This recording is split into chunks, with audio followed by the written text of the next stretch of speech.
las técnicas, porque así vamos a poder ir descubriendo lo que lo que nos aporta el examen del paciente. No es fácil, es largo, ¿verdad? Es decir, nosotros tenemos que leer bien antes de poder examinarle al paciente, porque es súper rica la semiología del sistema nervioso, pero para eso debemos conocer nosotros lo que estamos buscando, ¿verdad?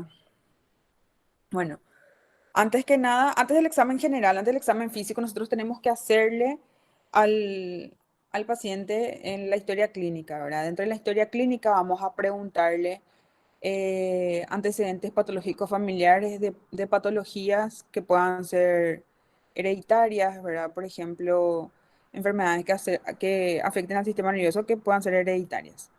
También debemos preguntarle antecedentes que haya tenido el paciente, ya sea de ACV, si es que tuvo algún tipo de patología relacionada al sistema nervioso, que son sumamente importantes. También, también preguntarle, como siempre, la profesión, porque hay algunas cosas que podrían guiarnos más hacia una enfermedad u otra, ¿verdad? Eso es en la historia clínica. Luego pasamos a lo que es el el examen físico propiamente dicha. Nosotros tenemos que hacerle primero un general, es decir, la impresión que nos da el paciente, ¿verdad?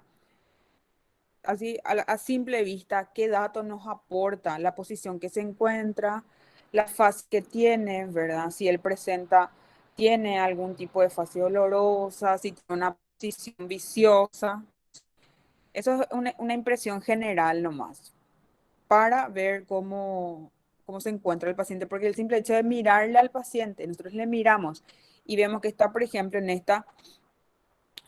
esta posición en gatillo de fusil se llama, ¿verdad? Donde el paciente presenta las extremidades inferiores en flexión y la cabeza flexionada sobre el tronco, nos va a dar idea de lo que pueda llegar a tener el paciente. Así como cuando tenemos un paciente, por ejemplo, que está hemipléjico, ¿verdad? La posición que adopta, los movimientos que presenta, si es, por ejemplo, un paciente con enfermedad de Parkinson que presenta sus temblores en reposo.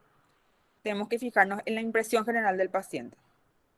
Bueno, luego pasamos a evaluar lo que es el estado de conciencia. Cuando evaluamos el estado de conciencia, nosotros evaluamos de una forma cuantitativa y cualitativa. Cuantitativa me refiero a qué tan, qué tanto está consciente nuestro paciente, y cualitativo es qué hay dentro de esa conciencia, ¿verdad? Cuantitativo nosotros podemos decir que hay varios niveles. O sea, hay cuatro niveles en realidad, donde el vigilia es en el nivel más alto de conciencia, el paciente se encuentra conectado, despierto, no, o sea, responde, no presenta ningún déficit, nada. Él está vigil. Somnolencia, como su nombre lo dice, luego el paciente está ligeramente dormido, pero responde a estímulos verbales. O sea, nosotros le estimulamos, le decimos, hola, ¿cómo está? El paciente se despierta. Ah, bueno, estaba somnoliento nomás. El paciente está estuporoso cuando responde a estímulos nociceptivos. Es decir, cuando nosotros le hablamos, nuestro paciente está con los ojos cerrados, nosotros le miramos en la cama, está con sus ojos cerrados y le decimos, hola, señor José. No me responde, ¿verdad? Ya no responde a estímulo verbal aparentemente. Entonces nosotros hacemos algunas maniobras nociceptivas, ¿verdad? O sea, que le produzcan dolor al paciente y él responde, y ante eso nosotros estamos con un paciente estuporoso, y coma es cuando no tenemos absolutamente respuesta a él, que enseguida les voy a hablar un poquitito de eso. Entonces, cuantitativamente nosotros dividimos en cuatro y vemos si está el paciente vigil, somnoliento, estuporoso o en coma. Para la evaluación del contenido de la conciencia, es decir, qué hay dentro de la conciencia, el paciente tiene que tener tiene que estar en condiciones de poder referirse a él mismo, ¿verdad? O sea, el reconocerse. A eso se refiere a lo que es autopsíquico y alopsíquico. Autopsíquico es lo que le representa a él, su nombre, edad, a qué se dedica, eh, le reconoce a su familia, todo eso, ¿verdad? Y a lo psíquico se refiere a que el paciente sabe en qué año, o sea, en tiempo y espacio, ¿sí? Autopsíquico es el que el paciente pueda reconocerse a sí mismo y sus características, y a lo psíquico que pueda ubicarse en tiempo y espacio, ¿sí? Luego, cuando evaluamos eso, ¿verdad? El paciente puede encontrarse lúcido, confuso o u obnubilado, ¿verdad?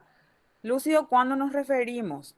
Cuando el paciente se encuentra vigil, es decir, en el nivel más alto de conciencia, y aparte de eso, está ubicado autopsíquicamente y alopsíquicamente. Es decir, el paciente está conectado, se conoce a él mismo, ¿verdad? O sea, sabe quién es, dónde está y en qué época está.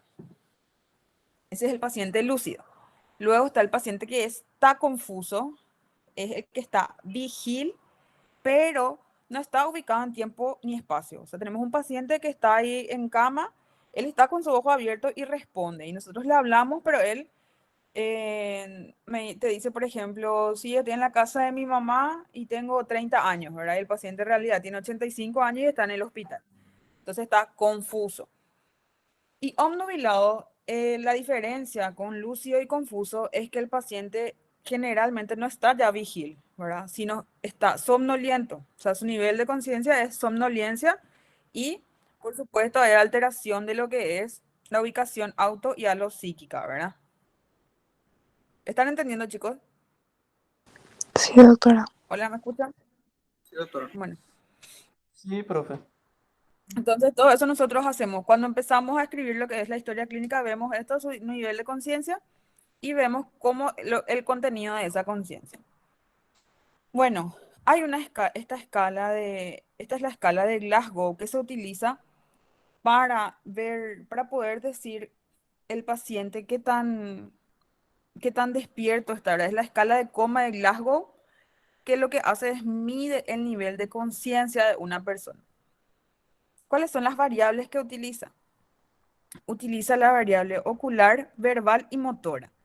Es decir, evalúa, ¿verdad? Si el paciente, como si se encuentra con los ojos abiertos, evalúa si el paciente responde verbalmente y si responde no verbalmente, pero por lo menos con movimientos, ¿verdad?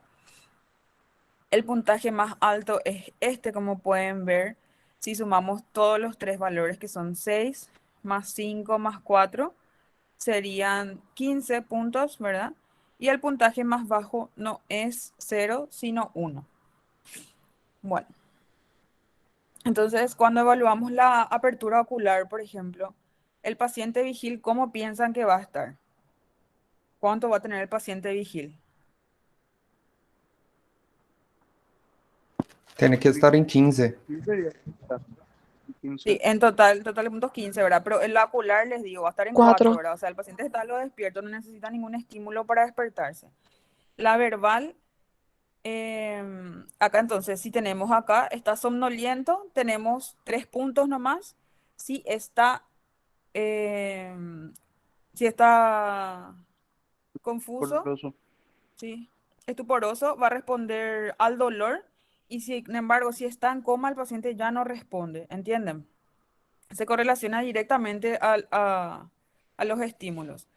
Luego tenemos lo que es el estímulo verbal, ¿verdad? Si el paciente está, como dijimos hace rato, si el paciente está lúcido, es decir, está vigil y conectado en tiempo, espacio, persona, va a tener 5, ¿verdad? O sea, nosotros le hablamos, nos responde sin problema. Este es un paciente que está hablando, pero como les dije, por ejemplo, no, está confuso, ¿verdad? Está confuso, él está vigil porque está con los ojos abiertos, pero no se ubica en espacio y persona. Luego tenemos el 3 que dice palabras inapropiadas, ya no, o sea, no tiene sentido lo que está diciendo. Y luego tenemos el que le damos 2 puntos cuando emite sonidos incomprensibles, por ejemplo, balbucea o no, emite sonidos, ¿verdad? Ni siquiera puede formular oraciones ni escribir, ni decir palabras completas. Y 1 cuando no tenemos ni una respuesta de nuestro paciente, ¿sí? Luego tenemos la motora que nosotros le decimos al paciente, agarrame la mano, tócate la nariz, y él obedece la orden verbal, sin problema. Luego, por ejemplo, el paciente tenemos Les digo nomás yo las ideas, ¿verdad? Un paciente que está con ACV, que está, por ejemplo, que no tiene, que tiene una respuesta ocular al dolor nomás, ¿verdad? Respuesta verbal, dice palabras inapropiadas y lo que nosotros le decimos la orden y no obedece, pero le estimulamos, por ejemplo, con algo que le duela y él agarra su mano, o sea, agarra y trata de sacar la mano del que le está ocasionando ese estímulo nociceptivo. ¿Entienden a qué se refiere con localiza el dolor? ¿Sí? Sí, doctora. Sí, doctora. Por ejemplo, le pinchamos o en los pezones o frotamos sobre el esternón y el paciente trata de sacar ese estímulo. Luego tenemos que es un poquitito más bajo, retirada y flexión. El paciente flexiona los miembros y trata de alejarse, pero no llega a alcanzarnos. Luego ya están las escalas más bajas que ya se encuentra el paciente en una flexión anormal, por ejemplo, en la rigidez de decorticación o en extensión, que es la rigidez de cerebración que vamos a ver más adelante. Y lo que tienen que tener en cuenta acá es que no siempre nosotros podemos evaluar el Glasgow o sea, darle 15 puntos, porque a ver si alguien me dice cuándo nosotros no podemos, por ejemplo, evaluar los 15 puntos de la escala de Glasgow. ¿Qué les parece? Vamos a ser un poco más dinámico para que yo no lea. Cuando está borracho. No, no, cuando está borracho, no. Él está con una intoxicación por alcohol nomás, no por eso. Otra vez. Inconsciente. Cuando hay un trauma. Claro, y cuando el paciente, por ejemplo, está inconsciente, nosotros no podemos evaluar. En teoría le vamos a dar 3 puntos nomás, luego, ¿verdad? Si es que no si está en coma, por ejemplo. En otra situación, trauma, pues, o sea, con el trauma es lo ideal hacer esta escala. Para tener puntaje bajo nomás. Yo lo que me refiero es cuando no va a ser muy fidedigna y nos va a dar un puntaje muy bajo. Porque no sé si se acuerdan que les dije yo que la escala de Glasgow nos sirve, por ejemplo, para saber cuándo el paciente va a necesitar asistencia mecánica respiratoria. Nosotros consideramos que el paciente va a necesitar asistencia mecánica respiratoria cuando tenga un Glasgow de 8 o inferior, ¿sí? ¿Por qué? Porque hay riesgo o sea, porque no maneja secreciones, hay muchos riesgos con esa escala tan baja de conciencia. Y cuando ustedes piensan que un paciente no le puedo yo evaluar como todos, ¿cuándo? No sé, doctora, pero yo estaba pensando si alguien es mudo o ciego y sordo. No.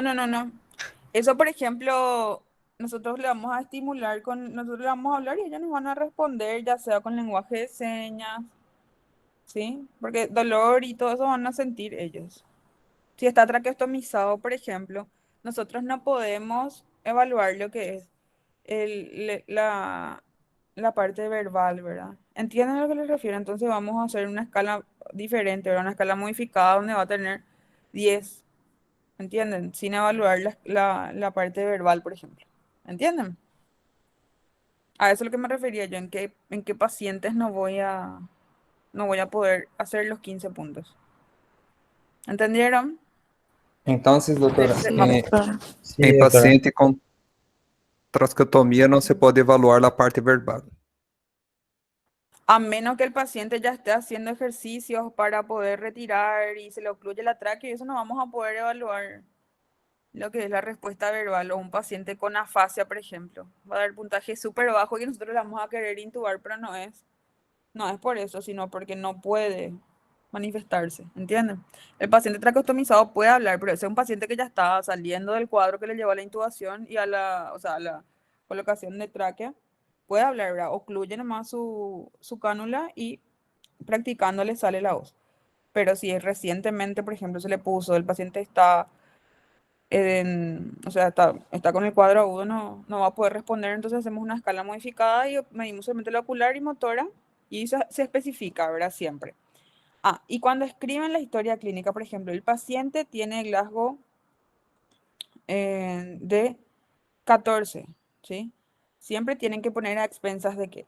A expensas de ocular 3 de 4, por ejemplo. ¿Entienden? O sea, nunca pongan solamente el total de puntos de Glasgow que ustedes le dieron, sino que pónganle a expensas de que le bajaron el puntaje. ¿Estamos? Sí, doctora. Bueno, ¿cómo? Y entonces, ¿qué es lo que es el coma? El coma se define por un estado profundo similar al sueño, con los ojos cerrados, en el cual casi no se le puede despertar a la persona. Estupor, ya dijimos, el paciente despierta de manera transitoria por estímulos vigorosos o nociceptivos, que generalmente estos se acompañan de comportamientos que intentan evitar esos estímulos desagradables o lesivos. Se dan cuenta cómo el estado de conciencia, si vemos lo que es vigil, lo que es somnoliento, lo que es tuporoso y coma, se correlaciona directamente con el puntaje que vamos a tener en Glasgow, ¿verdad? O sea, no es que o sea, de 10 a 12 se encuentra obnubilado, por ejemplo, pero a medida que disminuye el puntaje, nos damos cuenta que también disminuye el estado de conciencia. Y como dije, lo de la somnolencia es un sueño superficial que el paciente responde al estímulo. Nosotros le hablamos al paciente y él ya se despierta. Bueno, y este también, el estado vegetativo es cuando el paciente parece despierto pero no responde, ¿verdad? La persona puede abrir párpados de repente, ¿verdad? Y por eso lo que va a parecer que se encuentra despierto, pero no es así, no se encuentra despierto. Él lo único que preserva son la función respiratoria, no pierde él, ¿verdad? Y también puede bostezar, toser, pero son muy pocos esos movimientos, ¿sí? Generalmente hay signos que no, denotan que hay daño a nivel de los hemisferios cerebrales, ¿sí? Por ejemplo, las posturas de descerebración o de corticación. Bueno, terminando lo que es el estado de conciencia, ahí terminamos, ¿verdad? Con la evaluación. Primero dijimos la impresión general, el estado de conciencia y luego evaluamos las fases. ¿A qué me refiero con evaluación de las fases? Como ya dimos al comienzo, hay fases que son muy características de patologías de lo que afectan el sistema nervioso central. Por ejemplo, si vemos una fase que es inexpresiva, que presenta una mirada fija, piel que es así lustrosa pero brillante por deseo que tiene, ¿verdad? Y la famosa cara de jugador de póker, podríamos estar frente a lo que es una fase parkinsoniana, ¿sí? Si tenemos la de Hutchinson, podemos tener una ptosis palpebral, es decir, un descenso del párpado superior con elevación de cejas. En la fase de parálisis facial periférica, lo que nosotros tenemos es un aplanamiento de los surcos frontales, borramiento del surco nasogeniano y desviación de la comisura hacia el lado sano. Que también podemos tener un lagrimeo profundo, o sí, lagrimeo constante, que es la epífora, ¿sí? Y las fases de Claude Bernard Hofner, que tenemos en oftalmía, es decir, que tenemos el globo ocular se encuentra chiquitito y al fondo parece, ¿sí? Te da la impresión, con congestión conjuntival y miosis. Ahí te puse doble, perdón.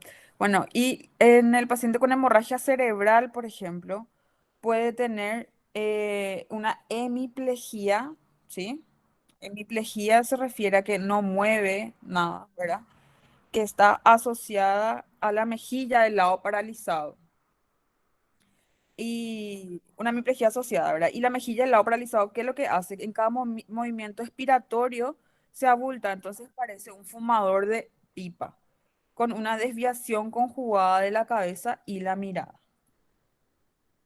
Bueno, entonces ahí la fase también del paciente nos da mucha información. Luego tenemos la actitud del paciente. El paciente puede adoptar varias actitudes, ¿verdad? Por ejemplo, de pie, ¿verdad? Algo tan simple como nosotros, hay que ponernos de pie, no, es sumamente complejo para lo que es el sistema nervioso central. Para que nosotros podamos ponernos de pie y que no nos o sea, no nos caemos hacia ningún lado o podemos sostenernos, debemos poder mantener lo que es el tono muscular. Para que eso pueda funcionar deben estar intactos el cerebelo, el sistema laberíntico, el sistema piramidal y el extrapiramidal.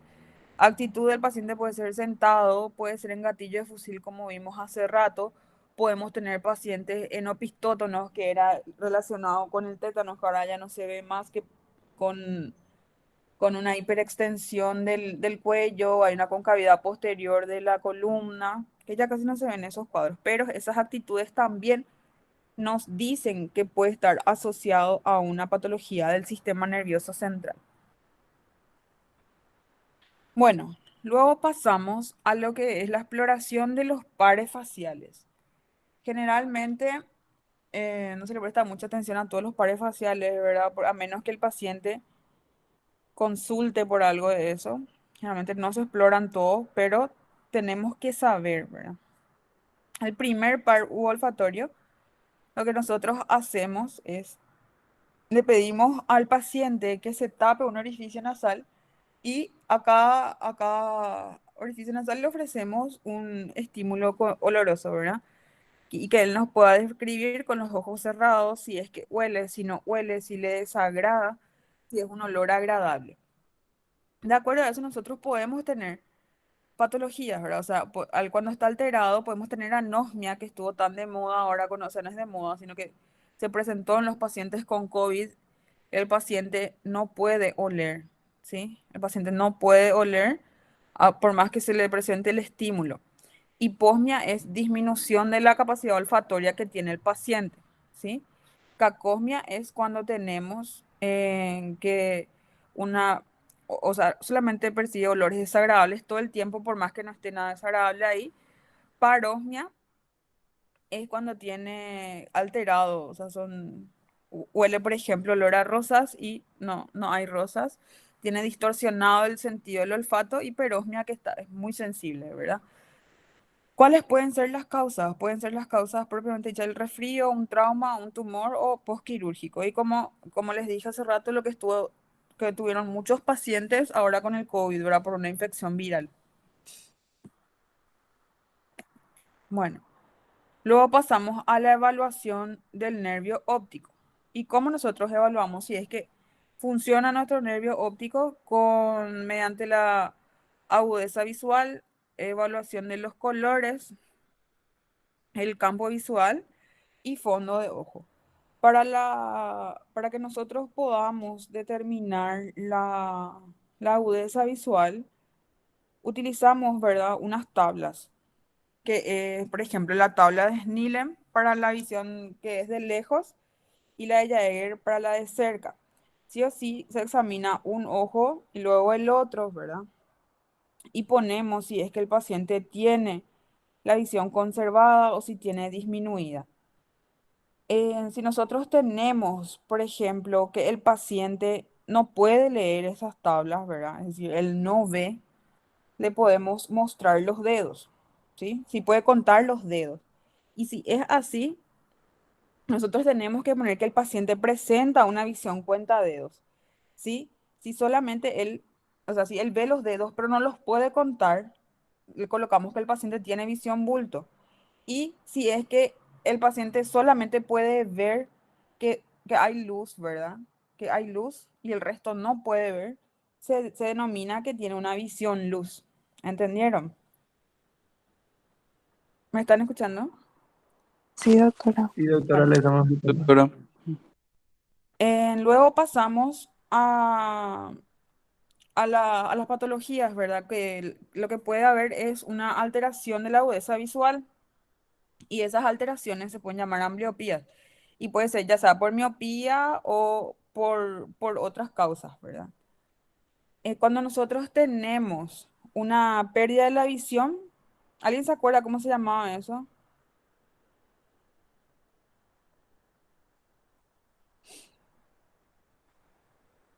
¿Se acuerdan? Bueno, cuando nosotros tenemos una pérdida de la visión se llama amaurosis. Y esto es un dato importante porque, por ejemplo, a algunos de nuestros pacientes nosotros le vamos a recibir y nos van a decir que de repente perdieron, no vieron más, por ejemplo, un lado, pero de repente nomás, ¿verdad? Y eso se llama amaurosis fugaz, que cuál puede ser la causa, a ver si relacionan con algo.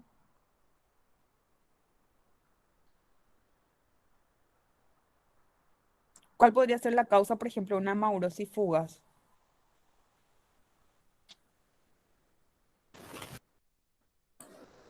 ¿no podría ser una C, doctora?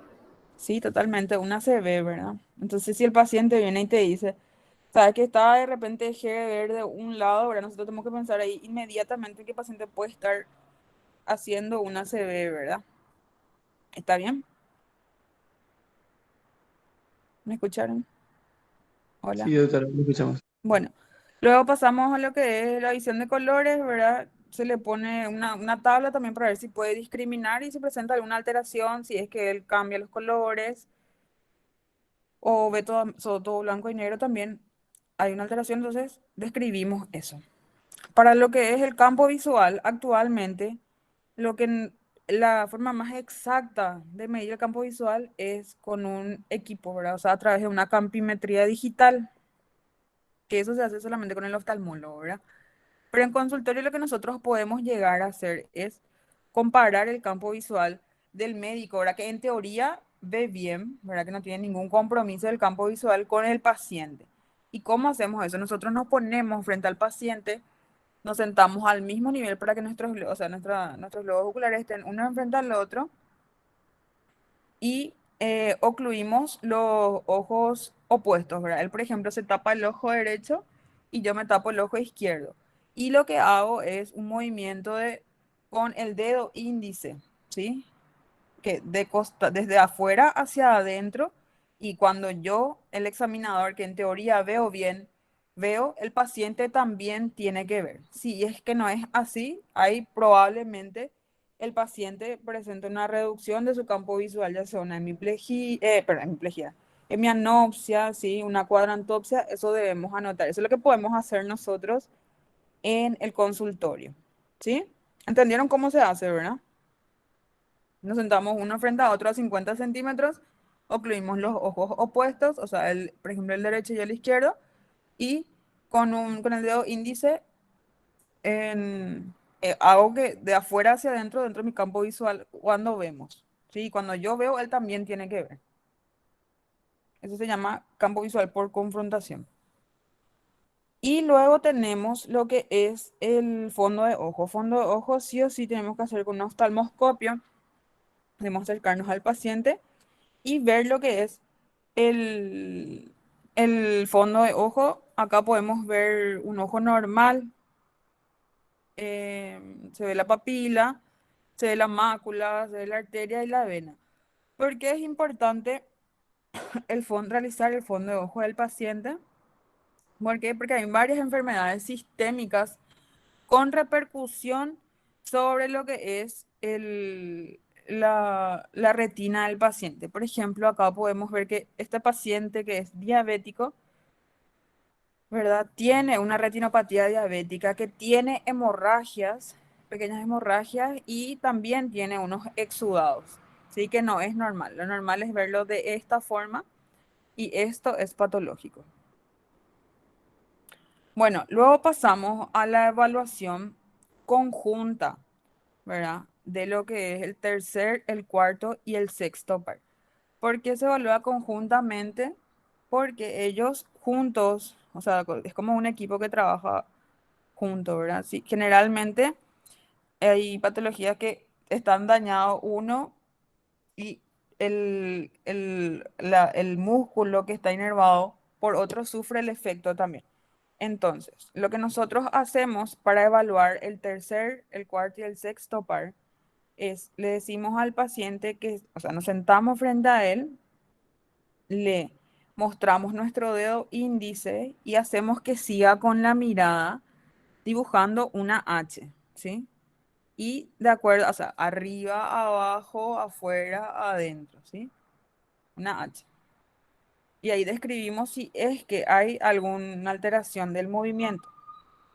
¿Qué es lo que nosotros evaluamos ahí, verdad? Evaluamos lo que es la función de los músculos extraoculares. Por ejemplo, ¿cuáles son los extraoculares? ¿Se acuerdan cuáles eran los extraoculares? Ustedes ya dieron oftalmo. Sí, doctora. ¿Cuáles eran los músculos extraoculares? El recto superior, recto inferior, recto medio, recto externo y oblicuo superior y oblicuo inferior. Súper bien. Bueno, y acá como ven en este gráfico, las flechas indican hacia dónde movilizan el globo ocular, ¿verdad? Ellos.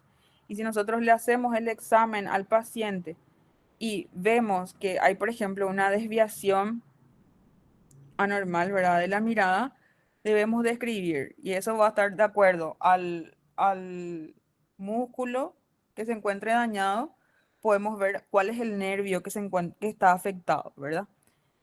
Entre las evaluaciones también de lo que es el tercer par, por ejemplo, podemos ver que sí puede haber una parálisis, ¿verdad? Y cuando hablamos de parálisis completa, si vemos que hay un descenso del párpado, es decir, tiene tosis palpebral nuestro paciente, tiene midriasis, es decir, hay una dilatación por encima de 4 milímetros de la pupila y hay una desviación del globo hacia abajo y afuera. Esa es la parálisis del tercer par completa, por ejemplo.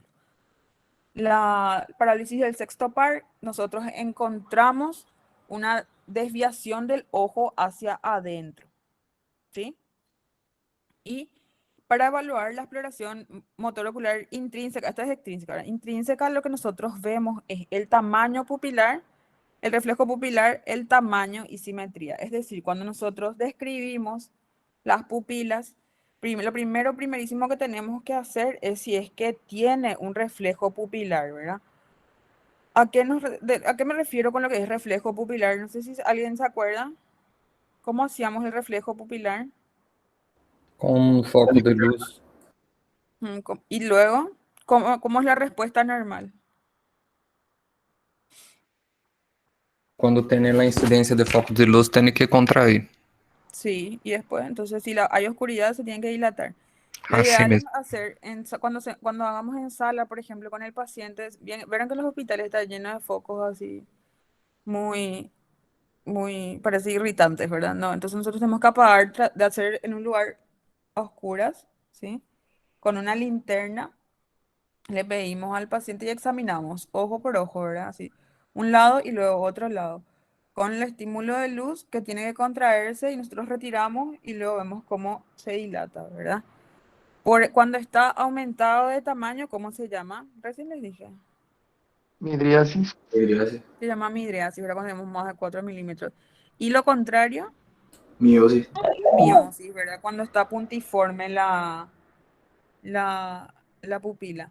Lo que nosotros tenemos que ver también es si es que, por ejemplo, es simétrica. Si no está simétrica la pupila, ¿cómo se llamaba? Anisocórica. Está anisocórica, ¿verdad? Entonces, todo eso nosotros escribimos. Entonces ponemos pupilas iguales, simétricas, reactivas a la luz. Eso es lo normal, ¿sí? Pares iguales, simétricas, reactivas a la luz. En el caso de que no sea así, por ejemplo, puede ser asimétrica, a expensas de anisocoria, o no presenta reflejo pupilar en forma bilateral. Eso nosotros debemos anotar en la historia clínica, ¿sí? Luego pasamos a evaluar lo que es el nervio facial. Le pedimos al paciente que arrugue la frente, para que eleve las cejas y frunza el ceño.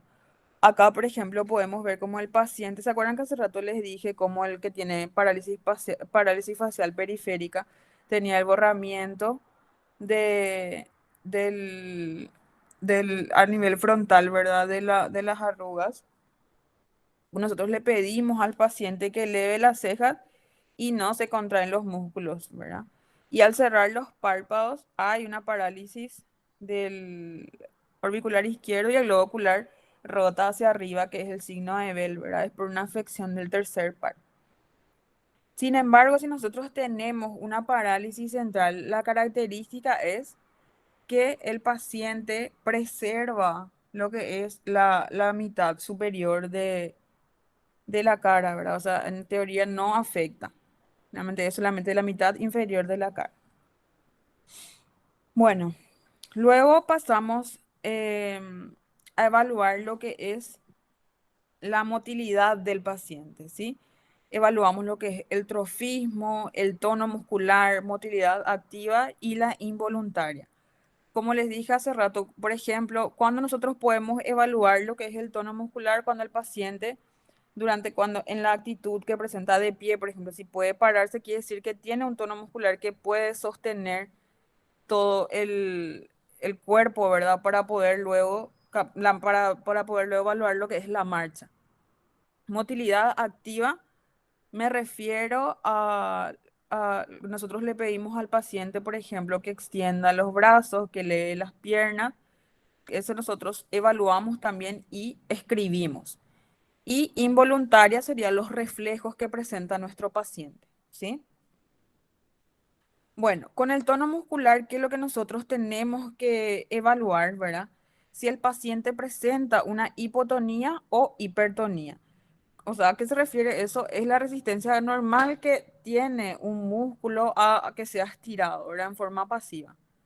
Y para evaluar la fuerza muscular, si es que el paciente, por ejemplo, no puede luego realizar la tarea, o sea, el comando que yo le estoy diciendo, estamos hablando de una parálisis. Si por ahí el paciente, por ejemplo, nosotros, en los pacientes que tienen ACV, nosotros le pedimos que eleven los dos miembros superiores y vemos que el lado afectado, donde presenta, por ejemplo, si presenta una paresia, eleva el miembro, pero no tiene la fuerza suficiente para elevar hasta el lado que no está afectado, ¿entiende? Entonces, nosotros vemos un paciente que tiene parálisis, quiere decir que no puede mover para nada. Esto es importante porque hemos sido mucho en clínica médica, paciente con ACV, y no saben describir lo que es parálisis versus paresia. Parálisis no tiene fuerza muscular. Paresia es disminución de la fuerza muscular. ¿Está bien? Sí, doctora. Hemiplegia, la mitad del cuerpo no puede mover. Hemiparesia, la mitad de su cuerpo mueve, pero está disminuida la fuerza. Y cuadriparesia no mueve ninguno de los... Cuadriparesia tiene disminuida la fuerza en los 4 miembros. Y cuadriplegia se encuentra sin movimiento, o sea, sin fuerza muscular a nivel de los 4 miembros. Bueno. Y con esto terminamos, chicos, lo que es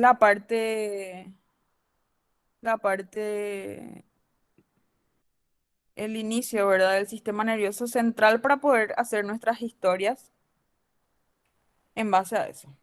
¿Sí? ¿Está bien?